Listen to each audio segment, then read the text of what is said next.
Masters in Management, Specialized Masters or MBA. Let's look at which one is the right one for you. Now, a lot of students come to me and are super confused between these three. And rightly so, because they seem very similar but actually have stark differences. Now, which one you should choose completely depends on your career goals, your financial strength, and a lot of other factors. Right? So, today we are going to explore all these three, and I'm going to help you figure out which one would be the right one for you. First, let's understand what each of these programs actually mean. Now, in case of a master's in management, it's just like an MBA. Just that this degree actually is for younger candidates with anywhere from 0 to 2 years of work experience, right? So, on an average, if you look at any top master's in management program in the world, the average age of a candidate is about 21 years old, right? So this, even though is very similar to an MBA, it's designed in a way that it can cater to younger candidates. And that's why most MIM programs are extremely flexible. Next, let's look at specialized masters. Now, specialized masters actually looks at the depth of a particular topic or function. This degree is for anyone who wants to build an expertise in a particular career path. Let's say you are someone who wants to build an expertise in finance and you're absolutely sure about it. Then in this case, you should go for a specialized masters in finance, right? There are a lot of such specialized popular master's degrees in the world. For example, masters in finance, like I mentioned, masters in marketing, masters in computer science, masters in strategy and international management, and so on. Based on which domain you want to build an expertise in, you choose the specialized masters. Now, everyone generally knows what an MBA is, but if you don't, then understand this. MBA is generally a degree for anyone who wants to get into leadership roles. Now, MBA generally covers the breadth of different topics instead of covering the depth of one topic like specialized masters. Now, a lot of MBA programs also offer a specialization, meaning you can cover the breadth and the depth of a particular topic. However, MBA is generally designed only for candidates who have work experience and who want to get into leadership roles, unless it's India. India is the only country where you can do an MBA with less experience, and I will get more into these details later on. Now that you understand what each of these is, let's look at the major differences. The first major difference is work experience. Now, in case of an MIM, you need 0 to 2 years of work experience. Even if you have a little few months over 2 years, it's okay. But please understand, this degree is for students who are younger, right? Now, in case of a specialized master's, there are two options. You can either go for a pre-experience degree, where you will require anywhere from 0 to 3 years of work experience. Or you can go for the second option, which is post-experience master's degrees. Most post-experience master's degree require anywhere from 3 years up to 8 to 10 years of work experience. Now let's look at MBA. Now in case of MBA, you need minimum 4 years of work experience. If you look at the average experience at any of the top MBA colleges, is generally 5.5 years. Now the age range in case of an MBA is actually pretty wide. Students with anywhere from 4 years of work experience up to 15 years of work experience can be in the same classroom. Now, one big confusion here is generally for Indian students. Indian students feel that they can do an MBA even with less years of experience. And I would say yes, they can, but that's only in India. India is the only country in the world which allows you to do an MBA with very less work experience. But if you want to pursue MBA abroad, then you need minimum 4 years of work experience generally, even though officially on the websites it won't be mentioned. But if you look at the average age, you would understand what the admissions committee is actually looking for. Now let's look at another very important factor, the cost. These management degrees at top business schools are generally very expensive. And that's why this is one of the most important factors to look at to figure out if you have the financial strength to actually do any of these programs. For example, a master's in management can cost you anywhere from 20 to 60 lakhs. The range is again wide because it completely depends on the country you go to, the type of university, etc. However, the average cost would be anywhere around 40 lakhs. Now, in case of specialized masters, it can cost you anywhere from 15 up to 55 lakhs and on an average about 35 lakhs. Now, again, this completely depends on the location, the degree, etc. However, for people who don't have this huge a budget, you can always look at public universities for specialized masters, which are much cheaper. Lastly, let's look at MBA. Now, an MBA program anywhere in the world is generally extremely expensive. Even in India, MBA is actually very expensive. Now, if you look at the range, it's anywhere from 50 lakhs up to 1.5 crores. Yes, MBA can get really expensive. However, there are different options. There are a lot of scholarships that you can look for, and you can reduce the cost of the overall program. Now, this is just the tuition fee of these programs. On top of this, you need to actually also budget for the living expenses, which obviously would depend on the country you go to. Now let's look at the pros and cons of each of these programs. All right. So in case of a master's in management, I think the biggest pro of this program is that it lets you really transition into a management degree very easily.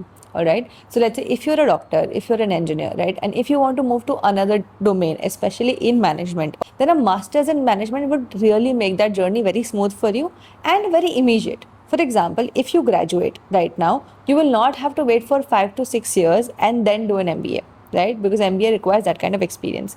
In case of a master's in management, you can immediately, right after your graduation, make that transition without wasting any time. So that way, MIM is really good. Second thing about MIM that's amazing is the flexibility. Now, if you look at any top MIM programs, especially in Europe, they're extremely flexible. They let you explore a lot of topics so that on the course you can figure out which is the career path that you want to choose. All right. Another very good thing about Masters in Management is that it offers generally a lot of dual degrees, right? So all top MIM programs have like a dual degree option where you do a master's in management along with a specialized master's. So you get like 2 degrees.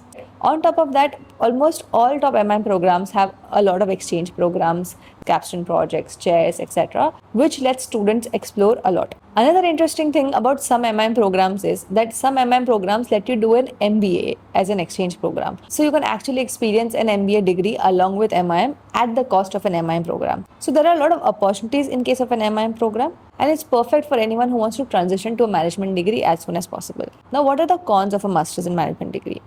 The major con is that the total number of top MIM programs is very limited. And masters in management, everyone knows, is only worth it if you do it from a top college, right? So overall in the world, there are hardly 20 to 25 good colleges which offer great MIM programs. Getting into a top MIM degree is extremely tough. That's one of the biggest cons. Another con is that it's a general degree at the end of the day. So if you go for a straight masters in management without a dual specialization or without electives, then you would get like a general degree which can actually act as a disadvantage. So these, I would say, are the major cons. Another con is that all the top MIM programs, especially by top schools like HEC, ESSEC, etc., are getting very expensive over time. So overall, the cost benefit that it had initially, let's say 5 years ago, it's not as much anymore, right? But still, it's way cheaper than an MBA degree. Now let's look at the pros and cons of a specialized masters. Now, specialized masters is amazing generally because it's a shorter program. So all those candidates who want to do a 1 year or a 1.5 year program, then specialized masters is perfect. All right. So this is a major pro of a specialized masters. And the pro of a specialized masters is that it's actually very focused. It lets you actually, build your expertise in a particular domain, and it actually gets you job ready. And also one more very important factor to consider here is the cost. Mainly because as compared to a master's in management and an MBA, a specialized master's is generally cheaper. Now, in case of an MBA, it's similar to an MIM. It's only useful if you do it from a top college. But in the world, there are about good 75 to 100 top MBA schools which offer excellent MBA programs. All right. So the options are a lot more, and that's why MBA seems to be more famous than masters in management. But the truth is that both are equally valued in the market. Just that MBA actually has a lot more schools that offer good MBA programs. All right. Overall, MBA as a degree in the market has very high reputation, especially if you do it, let's say, from the Ivy Leagues, the M7s, or like top schools in Europe. So these are big brand names that get attached to your resume for life, and they bring in opportunities forever. All right. And lastly, MBA is very practical as a program, right? It's generally case study based. And the best part about an MBA is that the cohort is very diverse. Like you'll have architects, pilots, army men, etc. Like people from across the world from very different domains in the same classroom. So you get to learn from a lot of different people and from their expertise in different industries. So MBA generally is overall very enriching as well. However, the biggest con would be that getting into any top MBA college is very tough. And secondly, it's extremely expensive. Now let's look at another very important factor, jobs. Now, in case of a master's in management, since they take students with very less years of work experience, generally these students end up getting entry-level jobs. So master's in management actually helps you prepare for entry-level jobs in anything related to management. For example, financial analyst, growth analyst, something in business development, junior marketing specialist, and so on. Now, in case of a specialized master's, You will get a job based on your previous experience. Let's say if you went for a specialized master's in finance with 4 years of work experience, then obviously you will not get an entry level job. You'll get something like a senior associate or an associate level position. At the same time, if you went for a specialized master's with very low experience, then in that case, again, even in case of specialized masters, you will get entry level jobs in that domain. Now, in case of an MBA, generally students who go for an MBA have a lot more work experience, right? So, therefore, after graduation, MBA graduates are offered jobs in the roles of senior associates, managers, or consultants, depending on their previous work experience. Now, one very important thing to understand is that doing a certain program will not just get you jobs. It's not that MBA program has more jobs as compared to MIM, right? What will actually get you a job in the management domain, right, is two things. First is the brand name of the business school you ended up going to. Brand names work a lot in this industry, right? And if you come from a very good brand name, then your resumes tend to get shortlisted a lot more as compared to anyone else. The second would be your work experience and specializations. So let's say if you go for any of these degrees with a lot more work experience, right, then obviously your next job would not directly be entry level but a level higher, right? So these are the two things you need to completely focus on. First is that you need to go to a top brand name, be it any of these programs, right? And second, you need to go with little bit of experience because that's what will actually get you jobs in the market. Okay, so now that you've looked at all the important differentiating factors, let's look at who should do what. Now, in case of a master's in management, this degree, like I mentioned before, is anyone who wants to transition or progress. So let's say even if you have a background in management, you can still do a master's in management from a top college and get a good job after master's, right? So this is one thing you can do. Now, this degree is for anyone who's ready to explore, who really wants flexibility to explore a lot of different topics, right? And who's willing to invest a lot more time in their master's degree. Because all the good masters in management programs are anywhere from 2 years up to 4 years also sometimes. Now, in case of a specialized master's, anyone who's absolutely sure that they want to specialize in one particular domain, be it finance, be it marketing, be it anything, then obviously don't waste your time on a master's in management. Go directly for a specialized master's.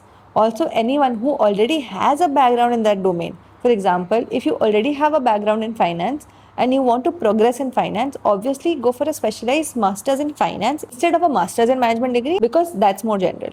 All right. Now, someone who wants to go for an MBA can actually look at specialized masters. In case of specialized masters, look for post-experience master's degrees where the average age of the cohort is a little higher and a batch where everyone around you more or less has similar amount of work experience. So now you know who should do which degree. However, like I mentioned before, getting into a top brand name is extremely important. And this is exactly what my team and I do.